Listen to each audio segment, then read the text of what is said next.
Hello, my sexy muffins, and welcome back to another video.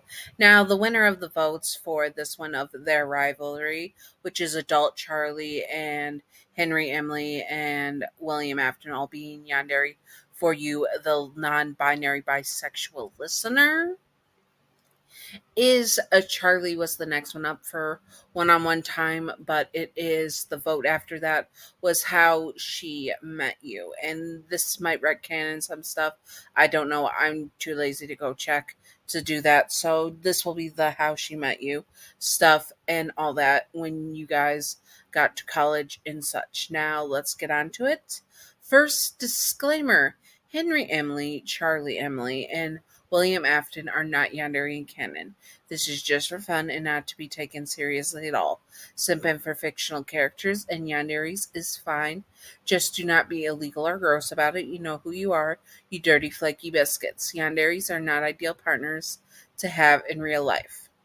Also remember to separate fiction from reality and headcanon from canon. This is a FNAF AU. And in it and such, it is an AU where Charlie. Okay, sorry, I got this wrong. I messed up, so just look at the disclaimer and you'll figure out. Okay, bye. Henry, Emily, and William Afton did date in this and such. All that good stuff. Also, there will be no family on family stuff with Charlie, Emily, and Henry, Emily. Ew, that's just nasty. Anyways, so let's get on to business. It was start of Charlie's first year of engineering school, and she was excited. She moved ahead very fast in school and such, and was finally excited to be here. You were also here, and you have were finally came out as non-binary and is assigned male at birth. So you were very much excited to finally experience your life as the non-binary person that you were.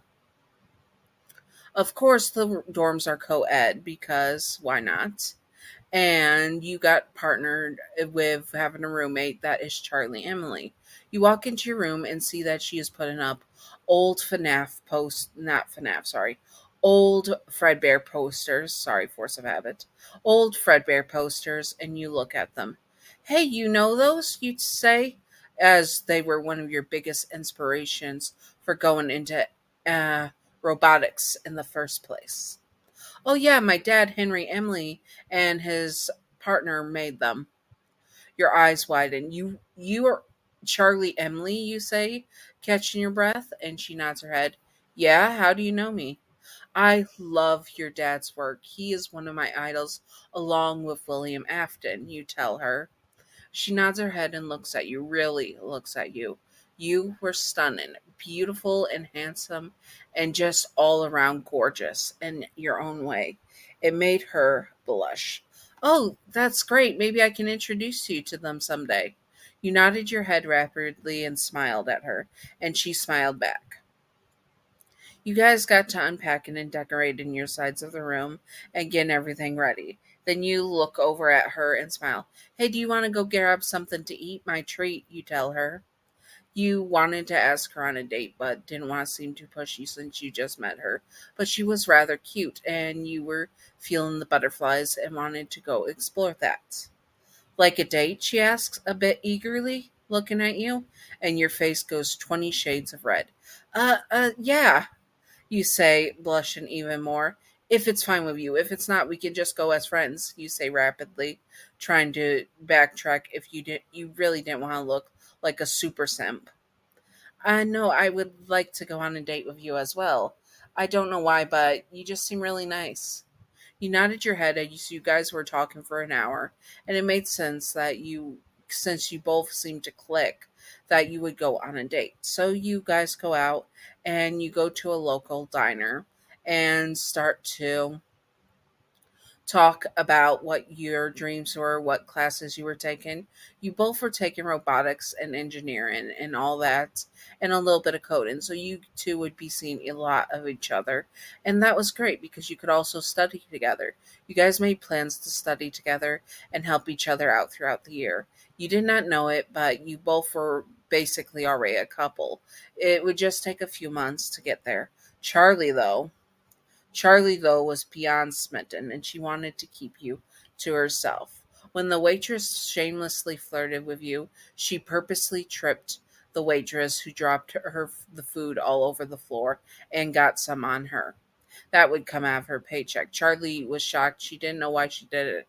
It was just an impulse, but the way she looked at you and smiled, it made her blood boil. She did not want to share you, especially with some floozy waitress.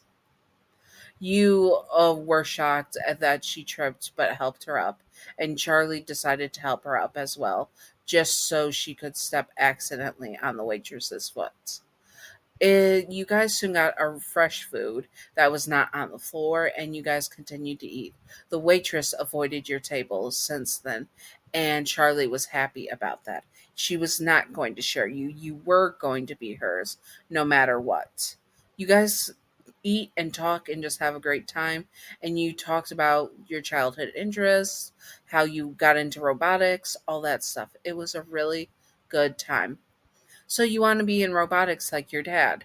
You ask Charlie, and she nods her head. Yeah, it's sort of the family thing. Besides, I'm going to be inheriting part of the empire along with Michael Afton, she tells you. You nodded your head. That makes sense. You say in agreement. It's getting late. We should head back. You paid for the meal and then offered your arm to Charlie. She took it happily and snuggled into you as the brisk autumn winds go through the town, and you wrap your arm around her to keep her nice and warm. It was sweet, but you guys liked it. You made it back to the dorms and both plopped down. Charlie said she was going to take a shower, and you nodded as you went to change, but she quickly came back in to get a towel, and that is when she saw you shirtless. And oh my, she blushed and rushed out without her towel. She'll figure out something. But her heart was racing, and she really wanted to get to know you. You both were 18, young adults, but this was going to complicate things at as being roommates. But she's glad she is your roommate, because then she doesn't have to worry about anyone else walking in on you in the new day. Anyways, I hope that you all enjoyed this. If you would like to see more, comment below what you would like to see. This is how Charlie met you and how her yandere traits started to kick in with petty stuff like Trip and the waitress. Anyways, I hope that you all enjoyed this. If you would like to see more, comment below what you would like to see, and I will do my best to do it and all that good stuff. And what else? What else? What else? I think that's it. Anyways, oh, also happy Trans Awareness Week. I thought I would do this one as well throughout the Trans Awareness Week, because it's a non-binary listener, and when you're non-binary, you can be considered trans, because you can transition as a non-binary person to have the ideal body that you want to be as a non-binary person. So that is that. So yes, anyways, I hope that you all have a good Trans Awareness Week. I hope that you're all having a great end of spooky season, and I hope that you all enjoyed, and stay sexy, all my sexy muffins. Bye bye.